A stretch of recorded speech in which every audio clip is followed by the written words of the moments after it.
অন্যান্য আরও অনেক বিধান বিষয় নিয়ে আলোচনা চলছে। নারীদের অশ্লীল কাজের সাথে লিপ্ত করার ব্যাপারে, বৈধ করার ব্যাপারে আলোচনা, এগুলো সবই অপ্রয়োজনীয়।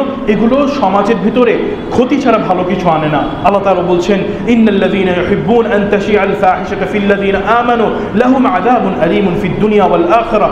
যারা পছন্দ করে যে ইমানদার মুসলিমদের মাঝে, ইমানদারদের মাঝে অশ্লীলতার প্রসার হোক, লাহুম আযাবুন আলীম, তাদের জন্য কঠিন শাস্তি আছে, কষ্টদায়ক শাস্তি আছে, ফিদ দুনিয়া ওয়াল আখিরাহ, দুনিয়াতে এবং আখিরাতে, শুধু দুনিয়ায় না, দুনিয়ায় ও আখিরাতে। সম্মানিত হাজিরিন, আমরা সমস্যা দেখি, সমস্যাগুলোকে আরেকটু ব্রেকডাউন করে মূল সমস্যায় পৌঁছায় যে সমস্যাটা আসলে কোথায়, আর সেখান থেকে সমাধানটা বের করি। না হলে কপি পেস্ট করে দিলে হবে না। ধরেন পশ্চিমা বিশ্বে যেখানে বরফ পড়ে সেখানে পরিবেশটা একরকম, আমাদের দেশে পরিবেশটা একরকম। সেখানের বাড়িতে হিটার প্রয়োজন হয়, আমি যদি আমার বাড়িতে গরমকালে হিটার লাগিয়ে রেখে দিই তাহলে তো সমাধান হবে না। তো এই জন্য এই সকল কিছুর সমাধানের ভিতরে অন্যতম সমাধান হচ্ছে আমাদেরকে দ্বীন ইসলাম জানতে হবে এবং মানতে হবে। আল্লাহ তাআলা আমাদের তৌফিক দান করুন, আমিন।